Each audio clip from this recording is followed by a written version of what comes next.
My dad did upholstery on cars, so if you got a rip in your car seat, you would take it to where he worked. My mom worked odd jobs from wherever, and we lived in an okay neighborhood, but we weren't poor by a long shot, but we were truly middle class.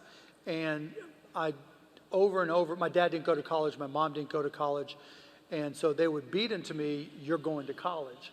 And they used to make me work at odd jobs so that I would learn the value of work. And I'd go where my dad worked doing it with cars, and he'd make me sweep the whole, and this place was nasty, make me sweep all the time, tried to get me a job in a mill, but couldn't get me a job in a mill.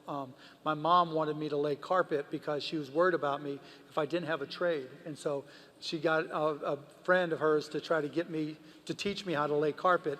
And if you ever go, there's this little office in Pittsburgh, Pennsylvania. If you trip over the carpet, that's where I learned how to lay carpet. And I was going through these things, I'm like, this is just not me. And I always had that individual spirit to say, okay, I can come up with things that can make me money.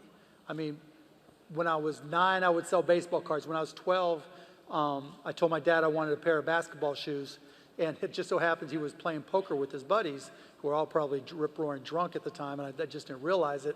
But I was like, Dad, I want a new pair of tennis shoes. The new Beta Bullets were coming out, or whatever they were, and new Converse. And he's like, you see those shoes on your feet? They work just fine. When you have a job, you can go buy whatever you want. I'm like, Dad, I'm 12. I don't have a job. And one of his buddies stood up, well, not stood up, but he said, hey, I got a job for you. He had these boxes of garbage bags. And he's like, I've got these boxes of garbage bags. I don't know what to do with. Why don't you sell them? I'm like, cool. What do they cost me? And they literally were a box of 100 these blue garbage bags that he would sell them to me for $3. And then I went door to door. I was like, hi, my name is Mark.